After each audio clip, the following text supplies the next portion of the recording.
नमस्कार बच्चों, सोशियोलॉजी की क्लास में आप सभी का स्वागत है।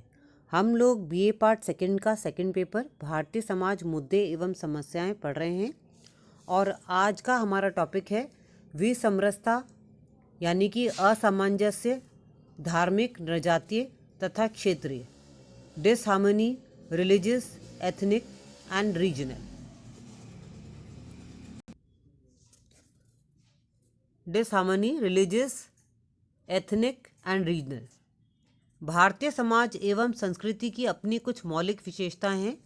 उन्हीं के कारण वह आज तक जीवित है और विश्व में इसे सम्मान तथा आदर की दृष्टि से देखा जाता है। इन विशेषताओं के कारण ही विदेशी विद्वानों का ध्यान इसने अपनी ओर आकर्षित किया है।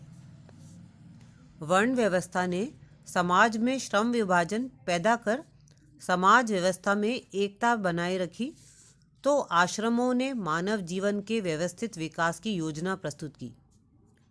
सहिष्णुता एवं समन्वय की प्रवृत्ति ने विदेशी संघर्ष से देश को बचाया और उन्हें भारतीय संस्कृति में ही आत्मसात करने में योग दिया। धर्म की प्रधानता तथा कर्म और पुनर्जन्म के सिद्धांत ने भारतीयों को जनहित में कार्य करने की प्रेरणा दी और बुराइयों से दूर रखा। अतः यहाँ जितने भी परिवर्तन हुए वे संस्कृति के अंतर्गत ही हुए हैं, ना कि सांस्कृतिक व्यवस्थाओं की। आज भी कर्म, धर्म, संयुक्त परिवार और जाति से संबंधित मूल्य और आदर्श वही हैं जो सदियों पूर्व थे और आज भी वे हमारा मार्गदर्शन कर रहे हैं। भारतीय संस्कृति में सभी जीवों के हित एवं कल्याण की भावना विद्यमान है। यजुर्वेद में कहा गया है, सब प्राणी मुझे अपना मित्र समझे और मैं सब प्राणियों को अपना मित्र समझूं। यही कारण है कि विविधता में एकता लिए भारतीय संस्कृति की ज्योति आज भी प्रकाशमान है। ये विशेषताएं भारतीय संस्कृति में एकता के लिए उत्तरदायी हैं। भारत विभिन्नताओं का देश भी है। यहाँ अनेक प्रजातियों के लोग एक साथ रहते हैं। भारतीय समाज में सैकड़ों जातियाँ और उपजातियाँ भी पाई जाती हैं, जिनमें ऊंच नीच का एक संस्करण या उतार चढ़ाव की एक प्रणाली है। यहाँ करोड़ों की संख्या में अस्पृश्य या हरिजन कहे जाने वाले लोग भी हैं। इनके अतिरिक्त यहाँ जनजातीय आदिवासी लोगों की संख्या भी कम नहीं है। इस देश में विभिन्न भाषा भाषी लोग भी मौजूद हैं। भारत में अनेक धर्मों का जन्मस्थल भी है।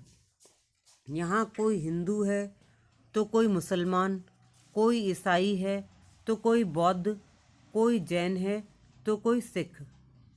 यह देश भौगोलिक दृष्टि से भी अनेक क्षेत्रों में बटा हुआ है। यहाँ जलवायु संबंधी भिन्नताएं भी कम नहीं हैं।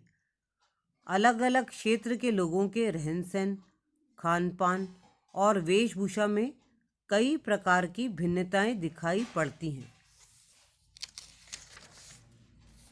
ये भिन्नताएं कई बार समाज में विसमरसता या असामंजस्य का रूप ग्रहण कर लेती हैं। यहाँ धार्मिक, नृजातीय तथा क्षेत्रीय आधार पर विसमरसता देखने को मिलती है। यहाँ धार्मिक आधार पर कटुता तक पाई जाती है। यदाकदा धार्मिक उन्माद बीभत्स रूप में देखने को मिलता है। यहाँ नृजातीय विसमरसता भी मौजूद है। लोग अपने ही नृजातीय समूह को अपनी विशिष्ट जीवन शैली, भाषा, धर्म व संस्कृति के आधार पर अन्य ऐसे समूह से अलग एवं उच्च समझते हैं। क्षेत्र भिन्नताओं ने क्षेत्रवाद को पनपाने और असमंजस्य बढ़ाने में योग दिया है। तो बच्चों, आज की क्लास में बस इतना ही। धन्यवाद।